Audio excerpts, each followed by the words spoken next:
I'm going to show you how much of God I am. I'm going to make you wait until you really see how your heart is. So when it comes to asking or praying, you have to say, God, I just want you. When was the last time you sat with God and didn't ask for nothing?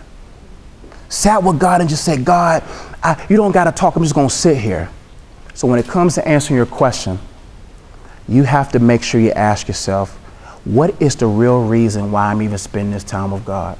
Most billionaires and millionaires will say they do not care about people who want money from them.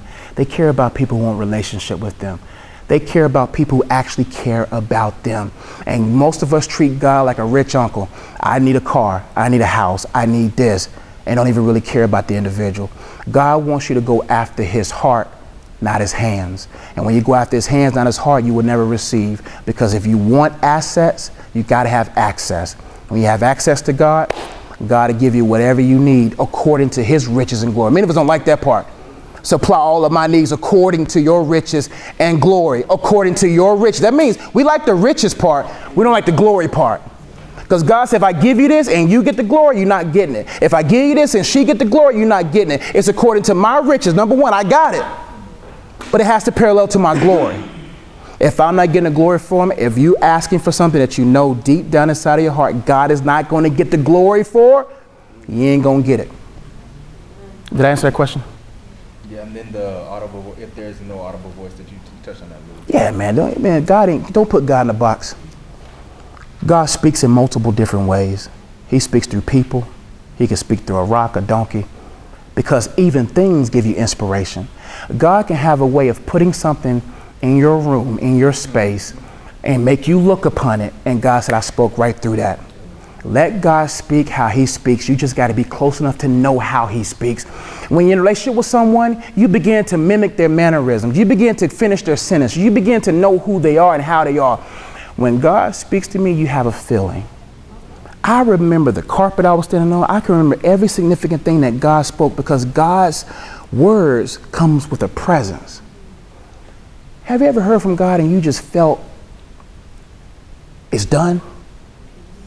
The peace? That right there will let you know when he speaks, because God can clear out all clutter with one presence. But if you're not willing to be after the presence, Mary was someone special. Martha was over there cooking fried chicken, some baked beans, green beans, and some collards, right? Martha got upset with Mary because Mary was at the feet of Jesus. Martha culturally was correct, because back in the Bible days, culturally, women weren't supposed to be at the feet of any type of priest. So Mary was bold enough to say, just like the woman who had the oil, the alabaster box, she was bold enough to say, I don't care what the law says about being at his feet, I'm going to be there. Martha was over there banging dishes because she was upset. How does Mary have the audacity to leave me in here with all these dishes, the babies are crying, and about burnt the cornbread, and she's over there at Jesus' feet? She didn't know that it's best to be in the presence of God than working for God. Most of us are working for God, but ain't at the feet of God. There's a lot of preachers who's working for God. A lot of women who are prophesying for God, singing for God, but ain't at the feet of God. Mary got what she needed because she was at his feet. When you know that you have to be at his feet in order to understand what he has to say, you'll say, God, I'll sit here however long. That's why Martha missed it. And Jesus even said, you mad at your sister, but she got what she needed because she was at my feet. I don't care who says what about you and God, you get there.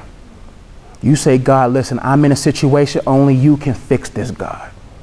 We go to everybody else to fix it, and when they break it 3 or 4 times over, then we want to go to God with 56 different pieces, talking about, God, can you put these 56 pieces together? When all God asks for you to give your broken self to him, and when you give yourself to him, he'll fix everything else. Hope that helped. Next question.